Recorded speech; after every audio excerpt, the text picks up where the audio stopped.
കേരളത്തിലെ ഏറ്റവും മികച്ച ഇഗ്നോ കോച്ചിംഗ് പ്ലാറ്റ്ഫോമായ ലേൺവൈസ് അവതരിപ്പിക്കുന്ന IGNOU focus 2.0. Learnwise academic research ടീമിന്റെ നേതൃത്വത്തിൽ IGNOU previous question paper ultimate analysis 2.0 IGNOU degree PG പ്രോഗ്രാമുകളുടെ previous question papers machine learning അൽഗോരിതങ്ങൾ ഉപയോഗപ്പെടുത്തി വളരെ കോംപ്രിഹെൻസീവായ രീതിയിൽ അനലൈസ് ചെയ്തുകൊണ്ട് നിങ്ങളുടെ മുമ്പിലേക്ക് എത്തിക്കുന്നു. ഇഗ്നോ ഫോക്കസിന്റെ ഭാഗമായുള്ള മുൻകാല ചോദ്യ പേപ്പറുകളുടെ അൾട്ടിമേറ്റ് അനാലിസിസും പ്രെഡിക്റ്റീവ് ക്വസ്റ്റ്യൻ പേപ്പേഴ്സിന്റെ മോഡൽ ആൻസേഴ്സും അടങ്ങിയ PDF ഫയലുകൾ ലേൺവൈസിന്റെ ആപ്പിൽ അതാത് കോഴ്സുകളിൽ ലഭ്യമാണ്. പ്രത്യേകം ശ്രദ്ധിക്കുക, ലേൺവൈസിൽ ജോയിൻ ചെയ്ത ലേണേഴ്സിന് മാത്രമേ ഇത് ആക്സസ് ചെയ്യാൻ സാധിക്കുകയുള്ളൂ. ലേൺവൈസിന്റെ പ്രോഗ്രാമുകളെ കുറിച്ച് കൂടുതൽ അറിയാൻ ഈ വീഡിയോക്ക് താഴെയുള്ള ഡിസ്ക്രിപ്ഷൻ ബോക്സ് സന്ദർശിക്കുക. നമ്മളുമായിട്ട് കോൺടാക്ട് ചെയ്യാനുള്ള വാട്സ്ആപ്പ് നമ്പർ അടക്കം അവിടെ കൊടുത്തിട്ടുണ്ട്. 7592939616 എന്നുള്ളതാണ് നമ്പർ. ഞാൻ ഒന്നുകൂടി പറയാം, നോട്ട് ചെയ്ത് നോക്കുക. 7592939616. So all the best for your upcoming IGNOU exams. Thank you. Hi all. അപ്പൊ ഇന്ന് നമ്മൾ MA സൈക്കോളജിയിലെ MPC 006 അതായത് സ്റ്റാറ്റിസ്റ്റിക്സ് ഇൻ സൈക്കോളജിയുടെ മുൻകാല ചോദ്യ പേപ്പറിന്റെ ഒരു അൾട്ടിമേറ്റ് അനാലിസിസ് ആണ് ചെയ്യാൻ പോകുന്നത്. അപ്പൊ നമ്മൾ ഒരു ജൂൺ 2020 മുതൽ ഡിസംബർ 2023 അതായത് ഏറ്റവും ലാസ്റ്റ് കഴിഞ്ഞ എക്സാം വരെയുള്ള ക്വസ്റ്റ്യൻ പേപ്പേഴ്സിന്റെ ഒരു അൾട്ടിമേറ്റ് അനാലിസിസ് ആണ് ഇന്ന് നോക്കുന്നത്. അപ്പൊ ഇത്രയും ക്വസ്റ്റ്യൻ പേപ്പേഴ്സ് എടുത്ത് വെച്ച് നോക്കുമ്പോൾ ഇമ്പോർട്ടന്റ് ആയിട്ടുള്ള ടോപ്പിക്സ് ഏതൊക്കെയാണ്, ഇമ്പോർട്ടന്റ് ആയിട്ടുള്ള യൂണിറ്റ്സ് ഏതൊക്കെയാണ്, അതേപോലെ ബ്ലോക്ക് ഏതൊക്കെയാണ്, അങ്ങനെയുള്ള എല്ലാ കാര്യങ്ങളും ആയിരിക്കും നമ്മൾ ഡിസ്കസ് ചെയ്യുന്നുണ്ടാവും. അപ്പൊ ഓരോന്നിന്റെയും section by section, block by block ആയിട്ട് നമുക്ക് നോക്കാം. ഓക്കെ, അപ്പൊ നമുക്കറിയാം നമ്മുടെ ഒരു ക്വസ്റ്റ്യൻ പേപ്പറിന്റെ ഒരു ഡിസ്ട്രിബ്യൂഷൻ എങ്ങനെയാ, ക്വസ്റ്റ്യൻസിന്റെ ഒരു ഡിസ്ട്രിബ്യൂഷൻ എങ്ങനെയാന്നുള്ളത് നമുക്കറിയാം. അപ്പം 3 സെക്ഷനിലാണ്, ബാക്കിയുള്ള എല്ലാ പേപ്പേഴ്സും പോലെ തന്നെ 3 സെക്ഷനിലായിരിക്കും ഉണ്ടാവുന്നത്. സെക്ഷൻ എയിൽ ലോങ് ആൻസർ ക്വസ്റ്റ്യൻസ് ആണ്, 450 വേർഡ്സ് ആയിരിക്കും ഉണ്ടാവുന്നത് അല്ലെ. സെക്ഷൻ ബി ആവുമ്പോൾ മീഡിയം ആൻസർ ക്വസ്റ്റ്യൻ എന്നുള്ള രീതിയിലായിരിക്കും 250 വേർഡ്സും. സെക്ഷൻ സിയിൽ ഷോർട്ട് നോട്ട്സ് ആണ് 100 വേർഡ്സും. അങ്ങനെയാണ് നമ്മുടെ ഒരു ക്വസ്റ്റ്യൻ പേപ്പേഴ്സ് വരുന്നത്. പക്ഷെ നമുക്ക് സ്റ്റാറ്റിസ്റ്റിക്സ് ആയതുകൊണ്ട് തന്നെ ഈ 450 വേർഡ്സ് എന്നതിന് നമുക്ക് അത്ര ഒരു പ്രാധാന്യം ഇല്ല. കാരണം പ്രോബ്ലംസ് ഒക്കെയാണ് വരുന്നതെന്നുണ്ടെങ്കിൽ നമുക്ക് ആ വേർഡ്സിനോട് അത്ര നീതി പുലർത്തേണ്ട കാര്യമൊന്നും ഇല്ലല്ലോ അല്ലെ. അപ്പൊ നമ്മുടെ ഒരു ഇനി അടുത്ത സിലബസ് കവറേജ് അനാലിസിസ് ആണ്. എങ്ങനെയാണ് നമ്മുടെ ഒരു സിലബസിന്റെ കവർ ചെയ്യുന്നത് നോക്കാം. അപ്പൊ നമുക്ക് കുറെ യൂണിറ്റ്സിൽ നമുക്കുള്ള 4 ബ്ലോക്സ് ഉണ്ട് അല്ലെ. ടോട്ടൽ നമുക്ക് 4 ബ്ലോക്സ് ഉണ്ട്. അതിൽ വന്നിട്ടുള്ള യൂണിറ്റുകളിൽ എത്രത്തോളം ഇമ്പോർട്ടൻസ് ഉണ്ട് എന്നൊക്കെ നോക്കാം. ഫസ്റ്റ് നമുക്ക് ഏതൊക്കെയാണ് ബ്ലോക്ക് നോക്കാം. ഫസ്റ്റ് ബ്ലോക്ക് വരുന്നത് ഇൻട്രൊഡക്ഷൻ ടു സ്റ്റാറ്റിസ്റ്റിക്സ് ആണ്. അതിൽ parametric and non parametric statistics, അതുപോലെ സെൻട്രൽ ടെൻഡൻസിയുടെ measures, hypothesis testing, types of errors, അങ്ങനെയുള്ള കുറച്ച് ടോപ്പിക്സ്. കാരണം ഏറ്റവും ബേസിക്സ് ആയിട്ടുള്ള അതേപോലെ തന്നെ വളരെ ഇമ്പോർട്ടന്റ് ആയിട്ടുള്ള സ്റ്റാറ്റിയുടെ ടോപ്പിക്സ് ആണ് ഈ ഒരു ഫസ്റ്റ് ബ്ലോക്കിൽ കവർ ചെയ്തത്. പിന്നെ വരുന്നത് parametric and non parametric statistics along with their assumptions and significance. അപ്പം ഇത്രയും പറഞ്ഞ ടോപ്പിക്സ് ഒക്കെ കൺസിസ്റ്റന്റ്ലി എക്സാമിൻസിന് ചോദിച്ചു വന്നിട്ടുള്ള ക്വസ്റ്റ്യൻസ് ആണ്, ടോപ്പിക്സ് ആണ്. രണ്ടാമത്തെ ബ്ലോക്ക് വെക്കുമ്പോൾ കോറിലേഷൻ ആൻഡ് റിഗ്രഷൻ ആണ്. അപ്പൊ ഇവിടെ നമ്മൾ മെയിൻ ആയിട്ട് പഠിച്ചത് പിയേഴ്സൺസ് പ്രോഡക്റ്റ് മൂവ്മെന്റ് കോറിലേഷൻ ആയിരുന്നു. അതിലൊരു വളരെ ഇമ്പോർട്ടന്റ് ആയിട്ടുള്ള ടോപ്പിക് ആണ് അതല്ലേ. അപ്പൊ ഇത് അതിന്റെ കാൽക്കുലേഷനും നമുക്ക് പൊതുവെ പ്രോബ്ലംസ് വരും. നിങ്ങൾക്ക് അറിയാം സ്റ്റാറ്റിയുടെ ഒരു പ്രത്യേകതയാണ്, പ്രോബ്ലംസ് വരുന്ന സമയത്ത് നമുക്ക് എവിടെയും ഒരു മാർക്ക് പോലും മിസ്സാവാതെ സ്കോർ ചെയ്യാൻ പറ്റുന്ന ഒരു പ്രത്യേകത കൂടെ നമ്മുടെ ഈ ഒരു പേപ്പറിനുണ്ട് അല്ലെ. അപ്പോൾ ഈ ഒരു പിയേഴ്സൺ പ്രോഡക്റ്റ് മൂവ്മെന്റ് കോറിലേഷൻ ഒക്കെ പഠിക്കും, അതുപോലെ അനോവയും ഏതാണെങ്കിലും ഏത് കാൽക്കുലേഷൻ പഠിക്കുമ്പോഴും അല്ലെങ്കിൽ എന്താ പറയുക പ്രോബ്ലംസ് പഠിക്കുമ്പോഴും അതിന്റെ സ്റ്റെപ്സ് വളരെ ഇമ്പോർട്ടന്റ് ആണ്. സ്റ്റെപ്സ് കൃത്യമായിട്ട് നോക്കി വെക്കുക. ഓരോ സ്റ്റെപ്സും മിസ്സായി പോവാതെ കൃത്യമായിട്ട് എഴുതുമ്പോൾ നമുക്ക് നല്ല മാർക്ക് കിട്ടും. ഓക്കെ, പിന്നെ അതർ ടൈപ്സ് ഓഫ് കോറിലേഷൻ, അതിൽ പോയിന്റ് ബിസറേൽ ഉണ്ട്, അതുപോലെ ഫൈ കോഫിഷ്യന്റ് ഉണ്ട്, റിഗ്രഷൻ അനാലിസിസ് ഉണ്ട്. അപ്പൊ ഇതൊക്കെ എപ്പോഴും വരുന്നതാണ് ഏതെങ്കിലുമൊക്കെ, പിന്നെ എന്താ പറയാ ഏതെങ്കിലുമൊക്കെ സെക്ഷനിലായിട്ട് എയിലോ ബിയിലോ ഒക്കെ വരുന്നതാണ്. അപ്പം എല്ലാ കോറിലേഷൻസും നിങ്ങൾ നോട്ട് ചെയ്ത് വെക്കണം. ഓക്കെ, ഇനി ബ്ലോക്ക് 3 വരുമ്പോൾ നോർമൽ ഡിസ്ട്രിബ്യൂഷൻ ആണ്. അപ്പൊ ഇതിൽ normal distribution, it's properties, application, ഇതൊക്കെയാണ് സാധാരണ ചോദിച്ച് കണ്ടിട്ടുള്ളത്. പിന്നെ അനോവ, വൺ വേ അനോവയാണ് എല്ലാ ക്വസ്റ്റ്യനിലും നമുക്ക് കോമൺ ആയിട്ട് കണ്ടിട്ടുള്ള ഒരു പ്രോബ്ലം. ഓക്കെ, അപ്പം ഏതൊരു ക്വസ്റ്റ്യൻ പേപ്പർ എടുത്ത് നോക്കുമ്പോഴും അനോവ ഇല്ലാത്തൊരു ക്വസ്റ്റ്യൻ പേപ്പർ നമുക്ക് അപൂർവമായിട്ടേ കാണാൻ പറ്റുള്ളൂ. ഓക്കെ, ഇനി ഫോർത്ത് ബ്ലോക്ക് വരുമ്പോൾ നോൺ പാരാമെട്രിക് സ്റ്റാറ്റിസ്റ്റിക്സ് ആണ്. ഇവിടെ മാൻ വൈറ്റ്നി യു ടെസ്റ്റിനാണ് എപ്പോഴും ഒരു റിപ്പറ്റീഷൻ ആയിട്ട് നമ്മൾ കണ്ടുകൊണ്ടിരിക്കുന്ന ഒരു ടോപ്പിക്. മാൻ വൈറ്റ്നി യു ടെസ്റ്റ് ആണ്. ഓക്കെ, പിന്നെ അതുപോലെ ക്രിസ്കൽ വാലീസ് ഉണ്ട്, കൈ സ്ക്വയർ, ഇതൊക്കെ എപ്പോഴും വന്ന് കണ്ടിട്ടുണ്ട്. ഇതിൽ ഏറ്റവും മുൻപന്തിയിൽ നിൽക്കുന്ന ഒരു ടോപ്പിക് എന്ന് പറയുന്നത് മാൻ വൈറ്റ്നി തന്നെയാണ്. ഓക്കെ. ഇനി the steps and procedures for this test were commonly asked അല്ലെ. ഇപ്പോൾ നമ്മൾ എപ്പോഴും നമുക്കറിയാം ഈ ഒരു നോൺ പാരാമെട്രിക് സ്റ്റാറ്റിക് ആവുന്ന സമയത്ത് അതിന്റെ സ്റ്റെപ്പും പ്രൊസീജിയേഴ്സിനൊക്കെ ഇമ്പോർട്ടൻസ് ഉണ്ട്. പിന്നെ അതേപോലെ തന്നെ പ്രാക്ടിക്കൽ അണ്ടർസ്റ്റാൻഡിങ്ങും നമ്മൾ നോട്ട് ചെയ്ത് വെക്കണം. Okay.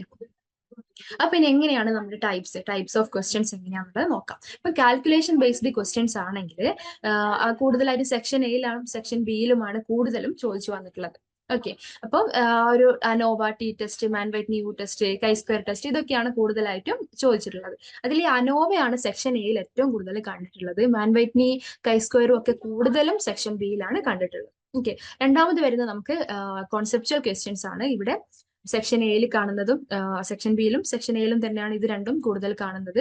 Central tendency, normal distribution, hypothesis testing, types of errors, ഇങ്ങനെയുള്ള കൂടുതലും നമ്മുടെ ബ്ലോക്ക് 1 വന്നിട്ട് ഉള്ള ടോപ്പിക്സ് ഒക്കെയാണ് ഈ ഒരു പിന്നെ കോൺസെപ്ച്വൽ ക്വസ്റ്റ്യൻസിന്റെ അണ്ടറിൽ വരുന്നുണ്ടാവും. പിന്നെ നമ്മുടെ സി പാർട്ടായിട്ടുള്ള ഷോർട്ട് നോട്ട്സ്. ഓക്കെ. ഇത് നമുക്ക് കൂടുതലും ഒരു പിന്നെ സാമ്പിളിംഗ് എറേഴ്സ്, ഹിസ്റ്റോഗ്രാം, സ്ക്യൂനെസും കർട്ടോസിസും എന്താണ്, അങ്ങനെയുള്ള ടോപ്പിക്സ് ഒക്കെ ആയിരിക്കും ഷോർട്ട് നോട്ട്സിൽ വരുന്നുണ്ടാവാം. ഓക്കെ. ഇനി ഒരു പാറ്റേൺസ് ആൻഡ് ട്രെൻഡ്സ്, നമ്മുടെ ഒരു ക്വസ്റ്റ്യൻസ് ചോദിച്ച് കാണുന്നുള്ളതിൽ ഒരു ട്രെൻഡ്സും ഒരു പാറ്റേണും ഒക്കെ സ്ഥിരമായിട്ട് ചോദിക്കുന്ന ചില പാറ്റേൺസ് ഒക്കെ ഉണ്ട്. ഇപ്പം ചില ടോപ്പിക്സിലുള്ള കൺസിസ്റ്റൻസി ഉണ്ട്. ലൈക്ക് നമ്മുടെ അനോവ, അതേപോലെ ഹൈപ്പോത്തസിസ് ടെസ്റ്റിംഗ്, കൈ സ്ക്വയർ, അങ്ങനെയുള്ള കുറച്ച് ക്വസ്റ്റ്യൻസ് ഉണ്ട്. നമുക്ക് സ്ഥിരമായിട്ട് ഏതൊരു ക്വസ്റ്റ്യൻ പേപ്പർ എടുത്ത് നോക്കുമ്പോൾ സ്ഥിരമായിട്ട് റെഗുലർലി നമ്മുടെ ക്വസ്റ്റ്യൻ പേപ്പറിൽ കണ്ടുവന്നിട്ടുള്ള ടോപ്പിക്സ് ആണ്. പിന്നെ അതേപോലെ പ്രാക്ടിക്കൽ ആപ്ലിക്കേഷൻ, അതായത് നമ്മുടെ ഒരു സ്റ്റാറ്റിസ്റ്റിക്കൽ ടെസ്റ്റിന്റെ ഒരു പ്രാക്ടിക്കൽ ആപ്ലിക്കേഷൻ എങ്ങനെയാണ് എന്നുള്ള തരത്തിൽ നമ്മൾ കൃത്യമായിട്ട് മനസ്സിലാക്കി വെക്കണം. അപ്പൊ അതുമായി ബന്ധപ്പെട്ടുള്ള ക്വസ്റ്റ്യൻസ് നമുക്ക് ചോദിക്കാനുള്ള സാധ്യതയുണ്ട്. ഓക്കെ. പിന്നെ അതേപോലെ നമുക്ക് തിയറിറ്റിക്കൽ കോൺസെപ്റ്റ്സും കമ്പ്യൂട്ടേഷണൽ സ്കിൽസും, അത് രണ്ടും എപ്പോഴും എല്ലാ ക്വസ്റ്റ്യൻ പേപ്പറിലും അത് ബാലൻസ് ചെയ്തിട്ടുള്ള ആ ക്വസ്റ്റ്യൻ പേപ്പറാണ് നമുക്ക് കാണാൻ പറ്റുന്നുണ്ടാവും. അതായത് ജസ്റ്റ് കാൽക്കുലേഷൻസ് മാത്രം അല്ലെങ്കിൽ പ്രോബ്ലംസ് മാത്രമല്ല ചോദിക്കുന്നത്, അല്ലെങ്കിൽ തിയറിറ്റിക്കൽ കോൺസെപ്റ്റ്സ് മാത്രമല്ല, രണ്ടിന്റെ ഒരു ബാലൻസ് ചെയ്തിട്ടുള്ള രീതിയിലാണ് എപ്പോഴും ക്വസ്റ്റ്യൻസ് വന്നിട്ടുള്ളത്. ഓക്കെ. അപ്പൊ ഇതൊക്കെ നിങ്ങൾ ഓർത്ത് വെക്കണം.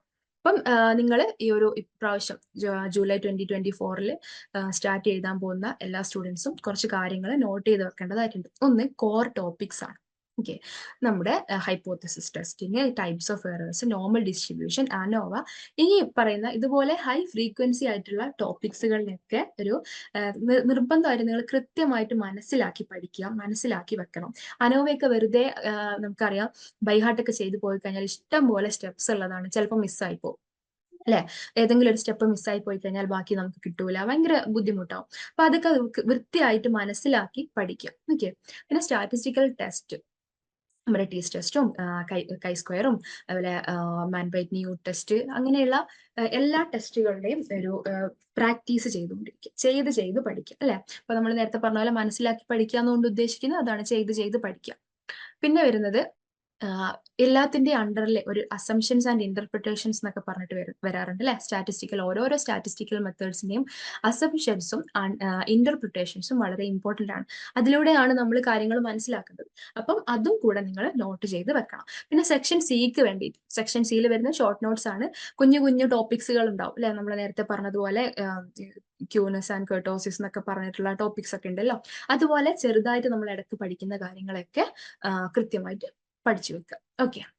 അപ്പം ഇത്രയും നമ്മൾ നോക്കിയത് വെച്ചിട്ട് നിങ്ങൾക്ക് ഏകദേശം ഒരു ഐഡിയ ഉണ്ടായിട്ടുണ്ടാവും MPC 006ന്റെ എക്സാംസ് എങ്ങനെയാണ്, അതിൽ കവർ ചെയ്ത് വരുന്ന ടോപ്പിക്സ് അല്ലെങ്കിൽ ക്വസ്റ്റ്യൻസ് ഏത് രീതിയിലാണ്, എങ്ങനെയാണ് നമ്മളത് പഠിച്ചു വരേണ്ടത് എന്നുള്ള ചെറിയൊരു രൂപം നിങ്ങൾക്ക് മനസ്സിലായിട്ടുണ്ടാവും. ഇനി നമുക്ക് ബാക്കി ഡീറ്റെയിൽ ആയിട്ട് നോക്കാം. അപ്പൊ ആദ്യം നമ്മൾ ബ്ലോക്ക് വൈസ് വെയിറ്റേജ് അനാലിസിസ് ആണ് നോക്കുന്നത്. ഇപ്പം ജൂൺ 2020 മുതൽ ഡിസംബർ 2023 വരെയുള്ള ക്വസ്റ്റ്യൻ പേപ്പേഴ്സ് എടുത്ത് നോക്കുമ്പോൾ നമ്മുടെ ബ്ലോക്കിന് എത്രത്തോളം, ഓരോ ബ്ലോക്കിനും എത്രത്തോളം ഇമ്പോർട്ടൻസ് കൊടുത്തിട്ടുണ്ട് എന്നുള്ളത് നമുക്ക് നോക്കാം. അപ്പം നിങ്ങൾക്ക് ഇതിൽ കാണാം കളേഴ്സ്, ഓരോരോ 4 കളേഴ്സ് കൊടുത്തിട്ടുണ്ട്. 4 കളേഴ്സും ഓരോ ബ്ലോക്കിനെയാണ് ഇൻഡിക്കേറ്റ് ചെയ്യുന്നത്. ഓക്കെ. അപ്പം ഏറ്റവും കൂടുതൽ വന്നിട്ടുള്ള ഒരു ബ്ലോക്ക് എന്ന് പറയുന്നത് യെല്ലോ കളർ ബ്ലോക്ക് 1 ആണ്. നിങ്ങൾക്ക് കാണാൻ പറ്റും ബ്ലോക്ക് 1 എല്ലാ വർഷത്തെ ക്വസ്റ്റ്യൻ പേപ്പേഴ്സിലും നല്ല രീതിക്ക് തന്നെ അപ്പിയർ ചെയ്തിട്ടുണ്ട്. ഈ കൂട്ടത്തിൽ കുറച്ച് കുറവ് നമുക്ക് ഇല്ല എന്ന് പറയാൻ പറ്റില്ല, പക്ഷെ കൂട്ടത്തിൽ കുറച്ച് കുറവായിട്ട് നമുക്ക് തേർഡ് ബ്ലോക്കിനെയാണ് കാണുന്നത്. മറ്റേതിനെ വെച്ച് കമ്പയർ ചെയ്ത് നോക്കുമ്പോൾ തേർഡ് ബ്ലോക്കിന് കുറച്ചൊരു ഇമ്പോർട്ടൻസ് കുറവുണ്ട്. പക്ഷെ ബാക്കിയെല്ലാം ഫസ്റ്റ് ബ്ലോക്ക് നോക്കൂ, നമ്മൾ വളരെ ബേസിക്സ് ആയിട്ടുള്ള സ്റ്റാറ്റിയുടെ ബേസിക്സ് ആയിട്ടുള്ള കാര്യങ്ങളൊക്കെയാണ് ഫസ്റ്റ് ബ്ലോക്കിൽ പഠിച്ചത്. പക്ഷെ ഏറ്റവും കൂടുതൽ അപ്പിയർ ചെയ്ത് കാണുന്നത് ഫസ്റ്റ് ബ്ലോക്കിലെ ടോപ്പിക്സ് ആണ്. ഓക്കെ. അപ്പൊ നോക്കൂ, ബ്ലോക്ക് 1 എന്ന് പറയുന്നത് കൺസിസ്റ്റന്റ്ലി ഒരു ഹൈ ഫ്രീക്വൻസി കാണിക്കുന്ന ഒരു ബ്ലോക്കാണ് ഫസ്റ്റ് ബ്ലോക്ക്. സെക്കൻഡ് ബ്ലോക്കും അതേപോലെ തന്നെ ഫോർത്ത് ബ്ലോക്കും ഏകദേശം ഒരേപോലെ കാണിക്കുന്നുണ്ട്. ഏകദേശം ഒരേപോലെ ഒരു പിന്നെ എല്ലാ വർഷത്തെ ക്വസ്റ്റ്യൻ പേപ്പേഴ്സിലും ഒരു അപ്പിയറൻസ് കാണാൻ പറ്റുന്നുണ്ട്. പക്ഷെ ബ്ലോക്ക് 3 കൂട്ടത്തിൽ ഒരു ലോസ് നമ്പർ ഓഫ് ക്വസ്റ്റ്യൻസ് ആണ് കാണിക്കുന്നത്. ഒരു എന്താ പറയാ, കമ്പാരിറ്റീവ്ലി കുറച്ച് എംഫസിസ് കൊടുത്താൽ മതി എന്നുള്ള രീതിയിലാണ് തേർഡ് ബ്ലോക്കിനെ കാണുന്നത്. പക്ഷെ അതിലും നമുക്ക് ഇമ്പോർട്ടന്റ് ആയിട്ടുള്ള ചില പ്രോബ്ലംസ് ഒക്കെ നമ്മൾ നേരത്തെ പറഞ്ഞിട്ടുണ്ട്, അതിൽ ആ ഒരു ബ്ലോക്കിലും പറഞ്ഞിട്ടുണ്ട്. അതിനെ സ്കിപ്പ് ചെയ്ത് പോകാൻ പാടില്ല. ഓക്കെ, അപ്പൊ നിങ്ങൾക്ക് ഇപ്പൊ ഒരു ഏകദേശം മനസ്സിലായിട്ടുണ്ടാവും അല്ലെ, ഏത് ബ്ലോക്കിനാണ് ഇമ്പോർട്ടൻസ് കൊടുക്കേണ്ടതെന്ന് ആ ഗ്രാഫ് കണ്ടപ്പോൾ മനസ്സിലായിട്ടുണ്ടാവും. ഇനി നമുക്ക് ഓരോ യൂണിറ്റ് വെച്ച് നോക്കാം. ഓക്കെ, അപ്പൊ ഫസ്റ്റ് ബ്ലോക്കിലെ ഫസ്റ്റ് യൂണിറ്റ് അല്ലെ, ഇപ്പം ഓരോ ബ്ലോക്കിലെയും ഓരോ യൂണിറ്റ്, എല്ലാത്തിലെയും യൂണിറ്റ് എത്രത്തോളം ഇത്രയും ക്വസ്റ്റ്യൻ പേപ്പേഴ്സ് എടുത്ത് നോക്കുമ്പോൾ വന്നിട്ടുണ്ട് എന്നുള്ളതാണ്. അപ്പം ബ്ലൂ കളർ മുതൽ റെഡ് കളർ വരെയുള്ള ഒരു പിന്നെ എന്താ പറയുക നമ്പർ ഓഫ് ക്വസ്റ്റ്യൻസ് എന്നുള്ള ഒരു അതിന്റെ ഒരു ഡിസ്ട്രിബ്യൂഷൻ ആണ് ഇവിടെ നമുക്ക് കാണാൻ പറ്റുന്നത്. അപ്പൊ അതിന്റെ ഒരു ഇൻസൈറ്റ്സ് നമുക്ക് നോക്കാം. ബ്ലോക്ക് 1 യൂണിറ്റ് 2 ആണ് ഏകദേശം എല്ലാ എക്സാംസിലും കണ്ടുവന്നിട്ടുള്ള ഒരു യൂണിറ്റ് ആണ് യൂണിറ്റ് 2 എന്ന് പറയും. ഇനി യൂണിറ്റ് 1 ആൻഡ് യൂണിറ്റ് 4 അതേപോലെ തന്നെ ഒരു ഏകദേശം സെയിം അപ്പിയറൻസ് നമുക്ക് കാണാൻ പറ്റും. ഇനി യൂണിറ്റ് 3 എടുത്ത് നോക്കുമ്പോൾ ഒരു അത്രയും മറ്റേ യൂണിറ്റുകളുടെ അപേക്ഷിച്ച് അത്രത്തോളം നമുക്ക് കാണാൻ പറ്റില്ല, എങ്കിലും അപ്പിയർഡ് ആണ്. ഓക്കെ, ഇനി ബ്ലോക്ക് 2 എടുക്കുമ്പോൾ 1, 2 ആൻഡ് 3ക്കാണ് ഒരു എല്ലാ എക്സാംസിലും ഒരു കൺസിസ്റ്റന്റ് പ്രസൻസ് നമുക്ക് കാണാൻ പറ്റുന്നത്. യൂണിറ്റ് 4 പക്ഷെ അത്രത്തോളം ഒന്നും വന്നിട്ടില്ല. ഇനി ബ്ലോക്ക് 3 എടുക്കുമ്പോൾ യൂണിറ്റ് 1ഉം 2 ആണ്. ഓക്കെ, യൂണിറ്റ് ഫസ്റ്റ് ആദ്യത്തെ 2 യൂണിറ്റുകളാണ് കൂടുതലായിട്ടും നമുക്ക് ബ്ലോക്ക് 3 കാണുന്നത്. ഇനി ബ്ലോക്ക് 4 ആണെങ്കിൽ 1, 2 ആൻഡ് 3ക്ക് എപ്പോഴും ഒരു റെഗുലർലി പ്രസൻസ് നമുക്ക് കാണാൻ പറ്റുന്നുണ്ട്. ഇനി യൂണിറ്റ് 4 അധികം അത്രയും ഒന്നും നമുക്ക് കണ്ടിട്ടില്ല. ഓക്കെ, അപ്പോൾ നമുക്ക് മനസ്സിലാകാൻ ബ്ലോക്ക് 1 എന്ന് പറയുമ്പോൾ യൂണിറ്റ് 1 ടോപ്പിക് 1ഉം യൂണിറ്റ് 4 ടോപ്പിക് 1. യൂണിറ്റ് 1 ടോപ്പിക് 1ഉം യൂണിറ്റ് 4 ടോപ്പിക് 1ഉം ആണ് ബ്ലോക്ക് 1 ഏറ്റവും കൂടുതൽ അപ്പിയർ ചെയ്ത് കണ്ടിട്ടുള്ളത്. ഇനി യൂണിറ്റ് 1 ടോപ്പിക് 2 അതുപോലെ യൂണിറ്റ് 2 ടോപ്പിക് 2ഉം ഒരു ഒക്കേഷണൽ അപ്പിയറൻസ് ഉണ്ട്. യൂണിറ്റ് 3 ടോപ്പിക് 1 ഒരു ലോവർ ഫ്രീക്വൻസി നമുക്ക് കാണാം. ഓക്കെ, ബ്ലോക്ക് 2 എടുക്കുമ്പോൾ യൂണിറ്റ് 1 ടോപ്പിക് 1 ഫസ്റ്റത്തെ ടോപ്പിക് തന്നെയാണ് ഏറ്റവും കൂടുതൽ നമ്മൾ കണ്ടിട്ടുള്ളത്. പിന്നെ യൂണിറ്റ് 2 വരുമ്പോഴുള്ള ടോപ്പിക് 1ഉം യൂണിറ്റ് 3 ടോപ്പിക് 1ഉം അതേപോലെ ഒരു ഫ്രീക്വന്റ് അപ്പിയറൻസ് നമുക്ക് കാണാൻ പറ്റും. യൂണിറ്റ് 4 ഒരു ടോപ്പിക് 1നും ഒരു ലെസ് ഫ്രീക്വൻസി ഉണ്ട്. ഓക്കെ, ബ്ലോക്ക് 3 എടുക്കുമ്പോൾ നമ്മൾ നേരത്തെ പറഞ്ഞു യൂണിറ്റ് 1ഉം 2ഉം ആണ് ഏറ്റവും കൂടുതൽ വന്നിട്ടുള്ളത്. അതിൽ തന്നെ ഓരോന്നിന്റെയും ടോപ്പിക് 1 2 യൂണിറ്റിന്റെയും ഫസ്റ്റിൽ വരുന്ന ടോപ്പിക്കുകളാണ് നമുക്ക് കാണാൻ പറ്റുന്നത്. ഇനി യൂണിറ്റ് ബ്ലോക്ക് 4 എടുക്കുമ്പോൾ അതിലും യൂണിറ്റ് 1ഉം 2ലെയും അതേപോലെ യൂണിറ്റ് 3ലെയും ടോപ്പിക് 1 അതേപോലെ തന്നെ യൂണിറ്റ് 4ലും കൂട്ടത്തിൽ കൂടുതലുള്ളത് ആദ്യത്തെ 3 യൂണിറ്റുകളാണ്. കുറച്ച് കുറവ് വരുന്നത് നമുക്ക് ലാസ്റ്റത്തെ യൂണിറ്റ് ആണ്. ഓക്കെ, അപ്പൊ ഈ ഒരു ടോപ്പിക് വൈസ് വെയിറ്റേജ് അനാലിസിസ് ആണ് ഇനി നമ്മൾ നോക്കുന്നത്. ടോപ്പിക് വൈസ് വെയിറ്റേജ് നോക്കുമ്പോൾ ബ്ലോക്ക് 1 യൂണിറ്റ് 1 ടോപ്പിക് 1ഉം അതുപോലെ യൂണിറ്റ് 4 ടോപ്പിക് 1ഉം നമ്മൾ നേരത്തെ പറഞ്ഞതുപോലെ ഒരുപാട് കൺസിസ്റ്റന്റ്ലി നമുക്ക് എക്സാമിന് കണ്ടു വന്നിട്ടുണ്ട്. പിന്നെ അതുപോലെ യൂണിറ്റ് 1 ടോപ്പിക് 2 യൂണിറ്റ് 2 ടോപ്പിക് 2 കുറച്ച് ഒരു ഒക്കേഷണൽ അപ്പിയറൻസ് ആണ് നമുക്ക് കാണാൻ പറ്റുന്നത്. അതേപോലെ യൂണിറ്റ് 3 ടോപ്പിക് 1ഉം മറ്റേതിനെ ബാക്കിയുള്ളതിനെ അപേക്ഷിച്ച് കുറവാണ് എങ്കിലും നമുക്ക് കാണാൻ സാധ്യതയുണ്ട്. ഓക്കെ, അപ്പൊ ഇതേപോലെ നമുക്ക് ഓരോ ബ്ലോക്കിലെയും ടോപ്പിക്കുകൾ നിങ്ങൾക്ക് എത്രത്തോളം വന്നിട്ടുണ്ട് എന്നുള്ളത് നമുക്ക് ഈ ഒരു ഗ്രാഫിക്കലി നമുക്ക് മനസ്സിലാക്കാൻ പറ്റും. ഓക്കെ, അപ്പൊ നോക്കൂ, മാർക്ക് വൈസ് വെയിറ്റേജ് എസ്റ്റിമേഷൻ ആണ്. ഇത് നോക്കുമ്പോൾ തന്നെ നമുക്ക് മനസ്സിലാവും ഏറ്റവും കൂടുതൽ മാർക്ക് വന്നിട്ടുള്ളത് നമ്മുടെ ബ്ലോക്ക് 1 എന്നാണ്. ഏറ്റവും കൂടുതൽ ക്വസ്റ്റ്യൻസ് വന്നിട്ടുള്ളത് ബ്ലോക്ക് 1 എന്നാണ്. അതായത് നമ്മള് ഡിസ്ക്രിപ്റ്റീവ് ഫസ്റ്റത്തെ ഒരു പാർട്ട് എയിലൊക്കെ വരുമ്പോൾ എന്തെങ്കിലുമൊക്കെ ഡിസ്ക്രിപ്റ്റീവ് ക്വസ്റ്റ്യൻസ് ഒക്കെ വരുമ്പോൾ ബ്ലോക്ക് 1 എന്നാണ് സാധ്യത കൂടുതലുള്ളത്. ഇനി ബ്ലോക്ക് 2 ആൻഡ് 4 നോക്കി ഏകദേശം ഒരേപോലെയാണുള്ളത് അല്ലെ, ഏകദേശം സിമിലർ രീതിയിലാണ് വെയിറ്റേജ് വന്നിട്ടുള്ളത്. ബ്ലോക്ക് 3ക്ക് ബാക്കിയുള്ളതിനെ അപേക്ഷിച്ച് കുറച്ച് കുറവുണ്ട്. കമ്പാരിറ്റീവ്ലി കുറവുണ്ട് എന്ന് മാത്രമേ നമുക്ക് പറയാൻ പറ്റൂ, വളരെ കുറവൊന്നും പറയാൻ പറ്റില്ല.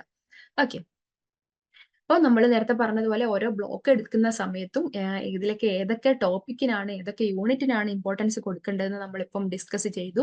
അതിനനുസരിച്ച് നമ്മൾ പഠിക്കണം. ഓക്കെ, അപ്പൊ നമുക്ക് ഫസ്റ്റത്തെ ടോപ്പിക്കിന് ഫസ്റ്റ് യൂണിറ്റിലെ യൂണിറ്റ് 1 ടോപ്പിക് 1നും യൂണിറ്റ് 4 ടോപ്പിക് 1നും 10 മാർക്കാണ് ചോദിച്ചിട്ടുള്ളത്. അതായത് സെക്ഷൻ എയിലൊക്കെയാണ് കൂടുതൽ ചോദിച്ചു കണ്ടിട്ടുള്ളത്. അപ്പോൾ അത്രയും ഇമ്പോർട്ടൻസ് കൊടുക്കണം. ഓക്കെ. ഇനി യൂണിറ്റ് 1 ടോപ്പിക് 2, യൂണിറ്റ് 2 ടോപ്പിക് 2 ഒക്കെ കുറച്ച് കുറവാണ് എങ്കിലും നമ്മൾ ഇമ്പോർട്ടൻസ് കൊടുക്കേണ്ടതായിട്ടുണ്ട്. ഇനി ബ്ലോക്ക് 2 എടുത്ത് നോക്കുമ്പോൾ 10 മാർക്കിൽ വന്നിട്ടുള്ളത് യൂണിറ്റ് 1 യൂണിറ്റ് 2 ഫസ്റ്റത്തെ ടോപ്പിക്കുകൾ തന്നെയാണ്. ഓക്കെ. ഇനി ബ്ലോക്ക് 3 എടുക്കുമ്പോഴും ഇതേപോലെ നോക്കൂ, എല്ലാത്തിലും ആദ്യത്തെ ടോപ്പിക്കുകൾക്കാണ് അല്ലെ ഇമ്പോർട്ടൻസ് കൂടുതൽ കൊടുത്തിട്ടുള്ളത്. എല്ലാത്തിന്റെയും ഇതേപോലെ ആദ്യത്തെ ടോപ്പിക്കുകൾക്കാണ് 10 മാർക്കിന് നമ്മൾ ഏറ്റവും കൂടുതൽ കണ്ടിട്ടുള്ളത്. അപ്പോൾ ഓരോ ബ്ലോക്കുകളും അതിനനുസരിച്ച് നിങ്ങൾ നോക്കുക. ഓക്കെ. നമ്മൾ ഒരു പ്രയോറിറ്റൈസ് കൊടുക്കേണ്ട യൂണിറ്റുകൾ ഏതൊക്കെയാണെന്നുള്ളത് നോക്കാം. ഏറ്റവും കൂടുതൽ നമ്മൾ വളരെ ഫോക്കസ് കൊടുക്കേണ്ട ടോപ്പിക്സ് ആണ് ബ്ലോക്ക് 1 യൂണിറ്റ് 1 അല്ലെ ടോപ്പിക് 1, അതുപോലെ യൂണിറ്റ് 4 ടോപ്പിക് 1, പിന്നെ നമ്മുടെ ബ്ലോക്ക് 2 യൂണിറ്റ് 1 ടോപ്പിക് 1, അതുപോലെ unit 2 topic 1 and block 3 unit 1 2 topic 1. ഇതൊക്കെയാണ് ഏറ്റവും കൂടുതൽ മാർക്കിൽ ചോദിച്ചിട്ടുള്ളതും പല പ്രാവശ്യം റിപ്പീറ്റ് ചെയ്തിട്ടുള്ളതും. അപ്പൊ അതിനനുസരിച്ച് നിങ്ങൾ പ്രയോറിറ്റി കൊടുക്കുക. ഓക്കെ. പിന്നെ ബ്ലോക്ക് 1 യൂണിറ്റ് 2, അതുപോലെ unit 2 topic 1, block 2 unit 3 topic 1, ഇതിനൊക്കെ കുറച്ചും കൂടെ ഒരു മറ്റേത് വെച്ച് നോക്കുമ്പോൾ ഒരു മോഡറേറ്റ് അറ്റൻഷൻ നമ്മൾ കൊടുക്കേണ്ടത്. എന്ന് വെച്ച് പഠിക്കരുത് എന്നല്ല, പഠിക്കേണ്ടെന്നല്ല, അല്ലെങ്കിൽ ഇമ്പോർട്ടൻസ് കൊടുക്കേണ്ടെന്നല്ല, മറ്റേതിനെ അപേക്ഷിച്ച് കുറച്ച് കുറവ്. ഇനി അതിലും കുറച്ചുകൂടെ കുറവാണ് block 1 unit 3 topic 1, block 4 unit 4, ഇതിനൊക്കെ കുറച്ചും കൂടെ ഒരു എംഫസിസ് നമ്മൾ കുറയ്ക്കും. ഇതിൽ ആദ്യം പറഞ്ഞിട്ടുള്ള ടോപ്പിക്സ് എല്ലാം നമ്മൾ തറോ ആയിട്ട് പഠിച്ചിട്ടുണ്ട് എന്ന് നിങ്ങൾ ഉറപ്പ് വരുത്തുക. ഓക്കെ. അപ്പൊ റിപ്പീറ്റഡ് ക്വസ്റ്റ്യൻസ് അനാലിസിസ് ആണ്. അപ്പം ഇത്രയും വർഷത്തെ പേപ്പേഴ്സിൽ എടുക്കുമ്പോൾ, ക്വസ്റ്റ്യൻ പേപ്പേഴ്സ് എടുക്കുമ്പോൾ ഏതൊക്കെ ക്വസ്റ്റ്യൻസ് ആണ് ഏറ്റവും കൂടുതൽ റിപ്പീറ്റ് ചെയ്ത് വന്നതെന്നാണ് കാണുന്നത്. ഓക്കെ. അപ്പൊ നോക്കൂ, നമ്മുടെ ബ്ലോക്ക് 4 ടോപ്പിക് 1ഉം block 3 unit 2 topic 1, block 3 unit 1 topic 1 ഒക്കെ, അതേപോലെ ബ്ലോക്ക് 2 ടോപ്പിക് 1 ഒക്കെ നോക്കൂ 8 പ്രാവശ്യമൊക്കെ ഒക്കർ ചെയ്ത് വന്നിട്ടുണ്ട്. ഓക്കെ. അപ്പം ഈ ഒരു ഗ്രാഫിക്കിൽ കാണുമ്പോൾ നിങ്ങൾക്ക് മനസ്സിലാവും എത്രത്തോളം ഓരോ ടോപ്പിക്സിനും ഇമ്പോർട്ടൻസ് കൊടുക്കണം എന്നുള്ളത്. അപ്പൊ അതിനനുസരിച്ച് നിങ്ങൾ ഓരോ ടോപ്പിക്കിനെയും അല്ലെങ്കിൽ ഓരോ ബ്ലോക്കിനെയും ഒക്കെ നോക്കുക. ഓക്കെ. അപ്പം യൂണിറ്റ് 1 ടോപ്പിക് 1 ബ്ലോക്ക് 1 എടുക്കുന്ന സമയത്ത് യൂണിറ്റ് 1 ടോപ്പിക് 1 7 ടൈംസ് ആണ് ഒക്കർ ചെയ്തിട്ടുള്ളത്. അതുപോലെ യൂണിറ്റ് 2 ടോപ്പിക് 1ഉം യൂണിറ്റ് 4 ടോപ്പിക് 1ഉം 7 ടൈംസ്. ഇതൊക്കെ അപ്പോൾ ഇത്രയും തവണ റിപ്പീറ്റ് ചെയ്ത് വരിക എന്ന് പറഞ്ഞാൽ നമുക്കറിയാം അല്ലെ, ഒരു ചാൻസ് ഉണ്ട്, വരാനുള്ള ഒരു ചാൻസ് നമുക്ക് ഇതിനൊക്കെ കൊടുക്കാം. ഇനി ബ്ലോക്ക് 2 എടുക്കുമ്പോൾ യൂണിറ്റ് 1 ടോപ്പിക് 1 നോക്കൂ, 8 ടൈംസ് ആണ് ഒക്കർ ചെയ്തിട്ടുള്ളത്. ഈ ബ്ലോക്ക് 3 എടുക്കുമ്പോൾ ഇതേപോലെ തന്നെ ടോപ്പിക് 1 യൂണിറ്റ് 1 ടോപ്പിക് 1ഉം യൂണിറ്റ് 2 ടോപ്പിക് 1ഉം 8 ടൈം ഒക്കർ ചെയ്തിട്ടുണ്ട്. ബ്ലോക്ക് 4 എടുക്കുമ്പോൾ യൂണിറ്റ് 1 യൂണിറ്റ് 2 യൂണിറ്റ് 3 യൂണിറ്റ് 1 2 ടോപ്പിക്സിനെ 8 ടൈംസും, അതേപോലെ യൂണിറ്റ് 2 ടോപ്പിക് 1നും യൂണിറ്റ് 3 ടോപ്പിക് 1നും 6 ടൈംസും ഒക്കറൻസ് നമുക്ക് കാണാൻ പറ്റും. ഓക്കെ. അപ്പം ആ ടോപ്പിക് വൈസ് എത്രത്തോളം ഏതൊക്കെ ക്വസ്റ്റ്യൻസ് അല്ലെങ്കിൽ ഏതൊക്കെ ടോപ്പിക്സ് ആണ് റിപ്പീറ്റ് ചെയ്ത് വന്നിട്ടുള്ളതെന്ന് ഒന്ന് നോട്ട് ചെയ്ത് വെക്കുക. ഓക്കെ. അപ്പൊ topics from unit 1 across various blocks R consistently recurring. നമ്മൾ നേരത്തെ പറഞ്ഞില്ലേ, മിക്ക യൂണിറ്റിലെയും യൂണിറ്റ് 1 ഫസ്റ്റത്തെ ഒരു ടോപ്പിക്സ് ഒക്കെ മിക്കപ്പോഴും വന്ന് കണ്ടിട്ടുണ്ട്. കാരണം നമ്മൾ ഓരോരോ പുതിയ പുതിയ ടൈപ്സ് ഓഫ്, പിന്നെ എന്താ പറയുക, സ്റ്റാറ്റിസ്റ്റിക്സ് അല്ലെങ്കിൽ ഫസ്റ്റ് നമ്മൾ ഇൻട്രൊഡക്ഷൻ പഠിക്കുന്നു, പിന്നെ ഏതെങ്കിലുമൊക്കെ types of testing, parametric testing, അങ്ങനെയുള്ള ഓരോരോ കാര്യങ്ങളാണ് നമ്മൾ പഠിക്കുന്നത് അല്ലെ ഓരോരോ ബ്ലോക്കിൽ. അപ്പോൾ അതിന്റെ തുടക്കത്തിൽ ഫസ്റ്റിൽ വരുന്ന യൂണിറ്റിന് തന്നെ നമ്മൾ ഇമ്പോർട്ടൻസ് കൊടുത്തിട്ടുണ്ട് ഓരോ ക്വസ്റ്റ്യൻ പേപ്പേഴ്സിലും. അപ്പോൾ അതിന്റെ ഒരു ബേസിക്സ് അല്ലെങ്കിൽ അതിന്റെ ഒരു ക്ലിയർ ആയിട്ടുള്ള ഐഡിയാസ് നമുക്ക് കിട്ടിയിട്ടുണ്ടോ, നമ്മുടെ സ്റ്റുഡൻസിന് കിട്ടുന്നുണ്ടോ എന്നുള്ള ഇത് നോക്കാൻ വേണ്ടി ആയിരിക്കാം ഈ യൂണിറ്റ് 1 എപ്പോഴും ഒരു ഇമ്പോർട്ടൻസ് കൊടുക്കുന്നത്. അപ്പൊ നിങ്ങൾ മനസ്സിലാക്കുക, നമ്മൾ പഠിക്കുന്ന ഓരോ ടോപ്പിക്സും, ഓരോ ബ്ലോക്കിലും നമ്മൾ പഠിക്കുന്ന ഓരോ സ്റ്റാറ്റിസ്റ്റിക്കൽ കോൺസെപ്റ്റ്സും അത്രയും കൃത്യതയോടുകൂടി നമ്മൾ മനസ്സിലാക്കിയിരിക്കണം. ഓക്കെ. ഇനി യൂണിറ്റ് 2 ബ്ലോക്ക് 3 and 4 അതേപോലെ തന്നെ ഒരു ഫ്രീക്വൻസി വന്നിട്ടുണ്ട്. പിന്നെ യൂണിറ്റ് 4 ബ്ലോക്ക് 4 യൂണിറ്റ് 4നും കുറച്ച് ബാക്കിയുള്ളതിനെ വെച്ച് നോക്കുമ്പോൾ ഫ്യൂവർ ആണെങ്കിലും നമുക്ക് ശ്രദ്ധിക്കാതെ പോവരുത്. ഓക്കെ. അപ്പൊ ഇത്രയും നമ്മൾ പറഞ്ഞതിനനുസരിച്ച് കുറച്ച് ടോപ്പിക്സ് നമുക്ക് നെക്സ്റ്റ് എക്സാമിൽ കവർ ചെയ്യാൻ സാധ്യതയുണ്ട് അല്ലെങ്കിൽ വരാൻ സാധ്യതയുണ്ട് എന്ന തരത്തിലുള്ള കുറച്ച് ടോപ്പിക്സ് നമുക്ക് നോക്കാം. Block 1 unit 1 topic 1, unit 2 topic 1, unit 4 topic 1, ഈ 3 ടോപ്പിക്സിനാണ് നമുക്കൊരു സാധ്യതയുണ്ട്. ഇനി ബ്ലോക്ക് 2 എടുക്കുമ്പോൾ യൂണിറ്റ് 1 ടോപ്പിക് 1 ചാൻസ് ഉണ്ട്. ബ്ലോക്ക് 3 യൂണിറ്റ് 1ഉം യൂണിറ്റ് 2 ഫസ്റ്റ് ടോപ്പിക്, അതുപോലെ ബ്ലോക്ക് 4 ആദ്യത്തെ 3 യൂണിറ്റുകളിലെയും ആദ്യത്തെ ടോപ്പിക് വെച്ചിട്ടും നമുക്ക് വരാൻ സാധ്യതയുണ്ട്. ഓക്കെ. അപ്പൊ ഒരു സ്റ്റഡി റെക്കമെൻഡേഷൻ എങ്ങനെയാണ് നമ്മൾ ഒരു ഇത്രയും കണ്ടത് വെച്ചിട്ട്, നേരത്തെ നമ്മൾ പറഞ്ഞ ചെറിയൊരു ഐഡിയ ഒക്കെ വന്നിട്ടുണ്ടായിരുന്നു. ഇപ്പൊ നമുക്ക് ഇത്രയും നമ്മൾ ഓരോ ബ്ലോക്കും ഓരോ യൂണിറ്റും ഓരോ ടോപ്പിക് വൈസും ഒക്കെ അനലൈസ് ചെയ്തതിന് ശേഷം നമുക്ക് എങ്ങനെയാണ് പഠിക്കേണ്ടതെന്ന് നോക്കാം, എന്തിനാണ് പ്രയോറിറ്റി കൊടുക്കേണ്ടത് നോക്കാം. ബ്ലോക്ക് 1 യൂണിറ്റ് 1 ടോപ്പിക് 1 എന്താ? Parametric statistics, assumptions, advantages and disadvantages. ഈ ടോപ്പിക്ക് നല്ല അത്രയും വൃത്തിക്ക് നമ്മൾ പഠിച്ചു പോവാം. ഓക്കെ. ഇനി block 1 unit 2 topic 1 descriptive statistics and data organisation. Unit 4 hypothesis testing and significance level. അപ്പൊ ഈ 3 ടോപ്പിക്കുകളും നമുക്ക് ഫസ്റ്റത്തെ ഒരു പിന്നെ സെക്ഷൻ എയിലും അതേപോലെ തന്നെ സെക്ഷൻ ബിയിലും ചോദിക്കാനുള്ള സാധ്യതയുണ്ട്. കാരണം നമുക്ക് മുറിച്ച് സബ് ടോപ്പിക്സ് ആയിട്ടും ചോദിക്കാം, ഒരുമിച്ചും ചോദിക്കാം. അപ്പം ഈ ടോപ്പിക്കുകളൊക്കെ നിർബന്ധമായിട്ടും നോട്ട് ചെയ്ത് വെക്കാം. ഇനി ബ്ലോക്ക് 2 യൂണിറ്റ് 1 ടോപ്പിക് 1 എന്താ? Product moment coefficient of correlation അല്ലെ. കോറിലേഷന്റെ ടോപ്പിക്കിലെ ബ്ലോക്കിലെ ഇമ്പോർട്ടന്റ് ആയിട്ടുള്ള ഒന്നാണ് അത്. ഇതേപോലെ ഏറ്റവും കൂടുതൽ ഫോക്കസ് കൊടുക്കേണ്ട ഒന്നാണ്. ഇനി ബ്ലോക്ക് 3 യൂണിറ്റ് 1 ടോപ്പിക് 1 എന്താ? Normal distribution and properties. ഇതേപോലെ ഡിസ്ക്രിപ്റ്റീവ് ആയിട്ട് വരാൻ സാധ്യതയുള്ള ഒരു ടോപ്പിക്കാണ്. പിന്നെ യൂണിറ്റ് 2 ടോപ്പിക് 1 ആയിട്ടുള്ള സിഗ്നിഫിക്കൻസ് ഓഫ് മീൻ ഡിഫറൻസ്, അതും സാധ്യതയുണ്ട്.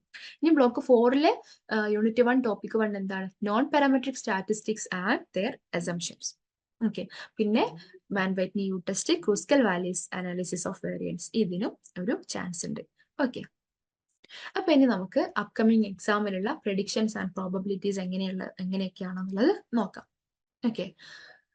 ഏറ്റവും ചാൻസ് സാധ്യതയുള്ള, നമ്മളിപ്പോൾ കഴിഞ്ഞതിൽ വെച്ചിട്ട് ഇത്ര പ്രാവശ്യം വന്നിട്ടുണ്ടെന്നുള്ള ഒരിക്കൽ കൂടെ നമ്മൾ നോക്കുകയാണ്. ആദ്യത്തെ ബ്ലോക്കിലെ unit 1 topic 1 unit 2 topic 1 unit 4 topic 1 7 times occur ചെയ്ത് വന്നിട്ടുണ്ട്. ഓക്കെ. പിന്നെ അതുപോലെ ബ്ലോക്ക് 2 യൂണിറ്റ് 1 ടോപ്പിക് 1 8 ടൈംസും നമുക്ക് ബാക്കിയുള്ള എല്ലാം ഏകദേശം ഒരു 4 ടോപ്പിക്സോളം നമുക്ക് 8 ടൈംസ് ഒക്കർ ചെയ്ത് കണ്ടിട്ടുണ്ട്. ലാസ്റ്റ് ബ്ലോക്ക് 4 യൂണിറ്റ് 2 ഒരു ടോപ്പിക്ക് 6 ടൈംസും ഒക്കർ ചെയ്ത് വന്നിട്ടുണ്ട്.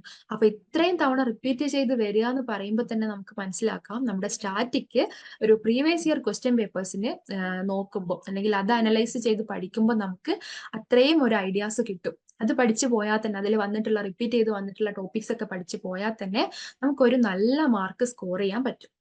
ഓക്കെ. അപ്പോൾ നമ്മൾ നേരത്തെ പറഞ്ഞ പോലെ MPC 006 എന്ന് പറയുന്ന നമ്മുടെ സ്റ്റാറ്റിസ്റ്റിക്സ് എന്ന് പറയുന്ന ഒരു പേപ്പർ ഒരു പക്ഷെ കേൾക്കുന്ന സമയത്ത് നമുക്ക് ഭയങ്കര അയ്യോ മാത്സ് എന്നൊക്കെ തോന്നുന്ന ഒരു പേപ്പറാണ്. പക്ഷേ ഒന്ന് മനസ്സിരുത്തി പഠിച്ചു കഴിഞ്ഞാൽ വളരെ സിമ്പിൾ ആയിട്ടുള്ള, വളരെ രസകരമായിട്ട് പോകാൻ പറ്റുന്ന ഒരു പേപ്പർ കൂടെയാണ്. പിന്നെ ഇതിന്റെ ഒരു പ്രത്യേകത നമ്മൾ ഓൾറെഡി പറഞ്ഞതാണ്.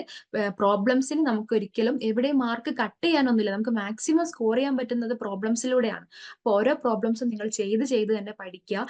പ്രീവിയസ് ഇയർ ക്വസ്റ്റ്യൻ പേപ്പേഴ്സിൽ നമ്മളിപ്പോൾ കണ്ടു എത്ര തവണ ഓരോ ക്വസ്റ്റ്യൻസ് റിപ്പീറ്റ് ചെയ്ത് വന്നിട്ടുണ്ട് എന്നൊക്കെ കണ്ടു. അതിനൊക്കെ നിങ്ങൾ ഇമ്പോർട്ടൻസ് കൊടുക്കേണ്ടതിന് ഇമ്പോർട്ടൻസ് കൊടുക്കുക, പ്രയോറിറ്റി കൊടുക്കേണ്ടതിന് പ്രയോറിറ്റി കൊടുക്കുക, വർക്ക് ചെയ്ത് പ്രാക്ടീസ് ചെയ്ത് പഠിക്കേണ്ടതിന് പ്രാക്ടീസ് ചെയ്ത് പഠിക്കുക. അതുപോലെ ഡിസ്ക്രിപ്റ്റീവ് ആയിട്ടുള്ള കുറെ കാര്യങ്ങൾ ഉണ്ടാവും, ടോപ്പിക്സുകൾ ഉണ്ടാവും. അതൊക്കെ ഇമ്പോർട്ടൻറ്റ് പോയിന്റ്സ് ഒക്കെ നോട്ട് ചെയ്ത് എക്സാം നോട്ട്സ് ഒക്കെ പ്രിപ്പയർ ചെയ്തിട്ട് പഠിക്കുക. ഓക്കെ. ഇനി കീ ഫോക്കസ് ഏരിയാസ് ഒന്നുകൂടെ നമുക്കൊന്ന് നോക്കാം. ഓക്കെ. ഇൻട്രൊഡക്ഷൻ ടു സ്റ്റാറ്റിസ്റ്റിക്സ് ആണ് നമ്മുടെ ഫസ്റ്റ് ബ്ലോക്ക്. അതിലെ ഫസ്റ്റ് ടോപ്പിക് എന്ന് പറയുന്നത് പാരാമെട്രിക് സ്റ്റാറ്റിസ്റ്റിക്സ് ആണ്. നമ്മൾ കണ്ടു 7 ടൈംസ് ആണ് ഒക്കർ ചെയ്തിട്ടുള്ളത്. അപ്പൊ ഇതിലെ കീ കോൺസെപ്റ്റ്സ് എന്തൊക്കെയാ? Definition, assumptions, advantages and disadvantages ഒക്കെയാണ് നമ്മൾ പാരാമെട്രിക് സ്റ്റാറ്റിസ്റ്റിക്സിൽ പഠിക്കുന്നത്. ഓക്കെ. അപ്പം ഒരു കോൺസെപ്റ്റിൽ എന്താണ് പാരാമെട്രിക് സ്റ്റാറ്റിസ്റ്റിക്സ്, അതുകൊണ്ട് ഉദ്ദേശിക്കുന്നത് എന്താണ്, അതുപോലെ നോൺ പാരാമെട്രിക് സ്റ്റാറ്റിസ്റ്റിക്സുമായിട്ട് ഇതിനെ കമ്പയർ ചെയ്യുമ്പോൾ അതിലുള്ള ഡിഫറൻസ് എന്തൊക്കെയാണ്, അതിന്റെ പിന്നെ എന്താ പറയാ, നമ്മളൊരു എല്ലാത്തിന്റെയും ഒരു അഡ്വാൻറ്റേജസും ഡിസഡ്വാൻറ്റേജസും ഒക്കെ പറയില്ലേ. അപ്പൊ ഇങ്ങനെയുള്ള കാര്യങ്ങൾ നിർബന്ധമായിട്ടും ഈ ഒരു ടോപ്പിക്കിൽ നമ്മൾ പഠിക്കണം. ഓക്കെ. ഈ യൂണിറ്റ് 2 ടോപ്പിക് എന്താ? Descriptive statistics and data organisation. 7 times occur ചെയ്തിട്ടുണ്ട്. അപ്പൊ അതിലെ കീ കോൺസെപ്റ്റ്സ് നമ്മൾ എന്തൊക്കെയാ നോക്കേണ്ടത്? Classification, tabulation, graphical presentation, measure of central tendency and dispersion. Okay. അപ്പം അതിൽ നമ്മൾ ഡാറ്റ ഓർഗനൈസേഷനെ പ്രാക്ടീസ് ചെയ്ത് തന്നെ പഠിക്കണം. അതേപോലെ തന്നെ ഡിസ്ക്രിപ്റ്റീവ് സ്റ്റാറ്റിസ്റ്റിക്സ്. ഓക്കെ. അപ്പോൾ അങ്ങനെയുള്ള കാര്യങ്ങൾ ഡിസ്ക്രിപ്റ്റീവ് സ്റ്റാറ്റിസ്റ്റിക്സിനെയൊക്കെ നമ്മൾ ഒന്ന് പ്രാക്ടീസ് ചെയ്ത് തന്നെ പഠിക്കാം. ഓക്കെ. ഈ യൂണിറ്റ് 4 ടോപ്പിക് 1 എന്ന് പറയുന്നത് ഹൈപ്പോത്തസിസ് ടെസ്റ്റിംഗ് ആൻഡ് സിഗ്നിഫിക്കൻസ് ലെവലാണ്. അപ്പൊ അത് 7 ടൈംസ് ഇതും ഒക്കർ ചെയ്തിട്ടുണ്ട്. ഇതിലെ കീ കോൺസെപ്റ്റ്സ് വരുന്നത് null hypothesis, errors in hypothesis testing, level of significance and confidence limits ആണ്. അപ്പൊ ഇത്രയും പറഞ്ഞ കാര്യങ്ങൾ ഇതിന്റെയൊക്കെ ഓരോന്നും നിങ്ങൾ സ്റ്റെപ്പ് ബൈ സ്റ്റെപ്പ് ആയിട്ട് അണ്ടർസ്റ്റാൻഡ് ചെയ്യുക. പ്രത്യേകിച്ച് ഹൈപ്പോത്തസിസ് ടെസ്റ്റിംഗ് ഒക്കെ നമ്മൾ സ്റ്റെപ്പ് ബൈ സ്റ്റെപ്പ് ആണ് പഠിച്ചിട്ടുള്ളത്. അതൊക്കെ നിർബന്ധമായിട്ടും പഠിച്ചു വെക്കുക കേട്ടോ. ഇനി ബ്ലോക്ക് 2 എടുക്കുമ്പോൾ നമ്മുടെ കോറിലേഷനും റിഗ്രഷനും ആണ്. പ്രോഡക്റ്റ് മൂവ്മെന്റ് കോറിലേഷൻ ആണ് അതിൽ ഏറ്റവും കൂടുതൽ വന്നിട്ടുള്ളത്. 8 ടൈംസ് ആണ് വന്നിട്ടുള്ളത്. അപ്പൊ അതിന്റെ scatter diagram, Pearson correlation coefficient, significance testing, ഇതൊക്കെയാണ് നമുക്ക് അതിൽ വരുന്നത്. ഓക്കെ, അപ്പോൾ കാൽക്കുലേറ്റ് ചെയ്യാനുള്ളത് പിയേഴ്സൺ കോറിലേഷൻ കണ്ടുപിടിക്കുന്നതിന്റെ ഓരോ സ്റ്റെപ്സും നിങ്ങൾ നിർബന്ധമായിട്ട് മനസ്സിലാക്കി പഠിക്കുക. പല തവണ റിപ്പീറ്റ് ചെയ്ത് അത് പ്രാക്ടീസ് ചെയ്യുക. ഓക്കെ, ഇനി നമ്മുടെ തേർഡ് ബ്ലോക്ക് നോർമൽ ഡിസ്ട്രിബ്യൂഷൻ ആണ്. 8 ടൈംസ് ഒക്കർ ചെയ്തിട്ടുള്ള ഒരു ടോപ്പിക്കാണ് നോർമൽ ഡിസ്ട്രിബ്യൂഷൻ ആൻഡ് പ്രോപ്പർട്ടീസ് എന്ന് പറയുന്നത്. ഓക്കെ, അപ്പൊ ഇതിൽ നോർമൽ കർവിന്റെ ക്യാരക്ടറിസ്റ്റിക്സ്, ആപ്ലിക്കേഷൻ, ഇമ്പോർട്ടൻസ് എന്തൊക്കെയാന്നുള്ളതാണ് മെയിൻ ആയിട്ടുള്ള ഒരു കോൺസെപ്റ്റ് വരുന്നത്. സിമ്പിൾ ആയിട്ടുള്ള കാര്യമാണ് അല്ലെ, ആ നോർമൽ കർവും കാര്യങ്ങളൊക്കെ അത് വളരെ സിമ്പിൾ ആയിട്ടുള്ളതാണ്. പക്ഷെ അത് നിർബന്ധമായിട്ടും അതിന്റെ ഓരോ പ്രോപ്പർട്ടീസും കാര്യങ്ങളൊക്കെ പഠിക്കുക. അതേപോലെ ആപ്ലിക്കേഷൻ ലെവലിലും പഠിക്കണം. ഓക്കെ, ഇനി സിഗ്നിഫിക്കൻസ് ഓഫ് മീൻ ഡിഫറൻസ് ആണ് അടുത്തൊരു ടോപ്പിക്. ഇതും 8 ടൈംസ് ഒക്കർ ചെയ്തിട്ടുണ്ട്. ഇതിൽ എന്തൊക്കെയാണ് മെയിൻ ആയിട്ടുള്ള നമ്മുടെ വളരെ ഇമ്പോർട്ടന്റ് ആയിട്ടുള്ള T test, standard error, significance testing ഒക്കെയാണ്. ടി ടെസ്റ്റ് ഒക്കെ നിർബന്ധമായിട്ടും പഠിക്കുക. അത് പാർട്ട് ബിയിലൊക്കെ പലതവണ കണ്ടിട്ടുള്ളതാണ്. ഓക്കെ, ഇനി ബ്ലോക്ക് 4 നമ്മുടെ നോൺ പാരാമെട്രിക് സ്റ്റാറ്റിസ്റ്റിക്സ് ആണ്. വളരെ ഇമ്പോർട്ടന്റ് ആയിട്ടുള്ള ഒരു ബ്ലോക്ക് ആണ്. അപ്പൊ ഇതില് നോൺ പാരാമെട്രിക് സ്റ്റാറ്റിസ്റ്റിക്സ് എന്ന് പറയുന്ന ഫസ്റ്റ് ടോപ്പിക്ക് 8 ടൈംസ് വന്നിട്ടുണ്ട്. അപ്പൊ എന്താണ് നോൺ പാരാമെട്രിക് സ്റ്റാറ്റിസ്റ്റിക്സ്, അതിന്റെ ആപ്ലിക്കേഷൻ ലെവൽ എന്താ, ഡെഫിനിഷൻ എന്താ, അങ്ങനത്തെ കാര്യങ്ങളൊക്കെ ഇതിന്റെയും നിങ്ങൾ നോട്ട് ചെയ്യുക. ഓക്കെ, ഇനി യൂണിറ്റ് 2 ടോപ്പിക് 1 എന്താ, മാൻ ബൈറ്റ്നി യു ടെസ്റ്റ് ആണ്. 6 ടൈം ഒക്കർ ചെയ്തിട്ടുണ്ട്. അത് ഏറ്റവും കൂടുതൽ പാർട്ട് ബിയിലൊക്കെ കാണാൻ സാധ്യതയുള്ളതാണ്. ഓക്കെ, ഇനി Kruskal Wallis analysis of variance ആണ് അടുത്ത ഒരു ടോപ്പിക്. ഇതും 6 ടൈം ഒക്കർ ചെയ്തിട്ടുണ്ട്. Procedure, assumptions, comparison with ANOVA. Okay, അതും ഒരു ഇമ്പോർട്ടന്റ് ആയിട്ടുള്ള കാര്യം. അപ്പം ഇതില് നമ്മൾ അനോവ ഇതേപോലെ ഇമ്പോർട്ടന്റ് ആയിട്ടുള്ള ഒന്നാണ്. അനോവയും ക്രിസ്റ്റൽ വാലീസും അതേപോലെ യു ടെസ്റ്റും അല്ലെ, മാൻ ബൈറ്റ്നി യു ടെസ്റ്റും, ഇതൊക്കെ നിങ്ങൾ പഠിക്കുക, ചെയ്ത് പഠിക്കുക. ഓക്കെ, അപ്പൊ നമ്മൾ പ്രയോറിറ്റൈസ് കൂടുതൽ തവണ വന്നിട്ടുള്ള ക്വസ്റ്റ്യൻസിന് പ്രയോറിറ്റൈസ് കൊടുക്കുക. അതേപോലെ തന്നെ എല്ലാ കീ കോൺസെപ്റ്റ്സിന്റെയും ഒരു അണ്ടർസ്റ്റാൻഡിങ്, കൃത്യമായിട്ടുള്ള ഒരു മനസ്സിലാക്കൽ നമ്മുടെ ഭാഗത്തുനിന്ന് ഉണ്ടായിരിക്കണം. ഓക്കെ, പിന്നെ നേരത്തെ പറഞ്ഞതുപോലെ കാൽക്കുലേഷൻസ്, ഒരു പ്രോബ്ലംസ് വരുന്ന സമയത്ത് പ്രാക്ടീസ് ചെയ്യുക, ചെയ്ത് പഠിക്കുക. പാസ്റ്റ് ക്വസ്റ്റ്യൻ പേപ്പേഴ്സിനെ ഒന്ന് നോട്ട് ചെയ്ത് വെക്കുക. ഓക്കെ, അപ്പൊ ഇത്രയൊക്കെയാണ് നമ്മുടെ ഒരു പിന്നെ എന്താ പറയാ സ്റ്റാറ്റിസ്റ്റിക്സിന്റെ പേപ്പേഴ്സിൽ കഴിഞ്ഞു പോയ പേപ്പേഴ്സ് വെച്ച് നോക്കുമ്പോൾ നമ്മൾ നോക്കേണ്ടത്.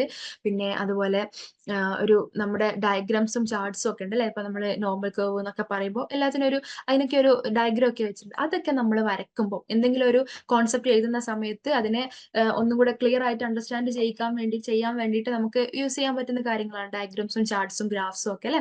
അപ്പൊ ഇങ്ങനെയുള്ള കാര്യങ്ങളൊക്കെ യൂസ് ചെയ്യാനുള്ള ഒരു സാധ്യത ഉണ്ടെങ്കിൽ, അതിനുള്ള ഒരു അവസരം നമുക്ക് കിട്ടിയിട്ടുണ്ടെങ്കിൽ കൃത്യമായിട്ട് അത് യൂസ് ചെയ്യുക. അത് വളരെ നല്ല മാർക്ക് കിട്ടാൻ വളരെ ഉപകാരപ്രദമാകുന്ന ഒരു കാര്യമാണ് കേട്ടോ, വിഷ്വൽ എയ്ഡ്സ് യൂസ് ചെയ്യുക എന്നുള്ളത്.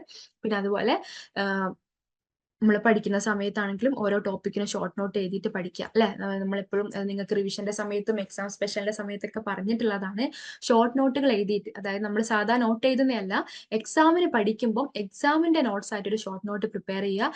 ലാസ്റ്റ് ടൈമിൽ എക്സാമിന് പോകുന്നതിന് കുറച്ച് മുമ്പൊക്കെ ആയിട്ട് ഒന്ന് നോക്കാൻ എളുപ്പത്തിന് വേണ്ടിയിട്ടാണ്. ഓക്കെ, അപ്പോൾ എല്ലാവരും നല്ല രീതിക്ക് പ്രാക്ടീസ് ചെയ്യേണ്ടടുത്ത് പ്രാക്ടീസ് ചെയ്തിട്ടും ഷോർട്ട് നോട്ട് ചെയ്തേണ്ടടുത്ത് ഷോർട്ട് നോട്ട് ചെയ്തിട്ടും ഒക്കെ പഠിക്കുക.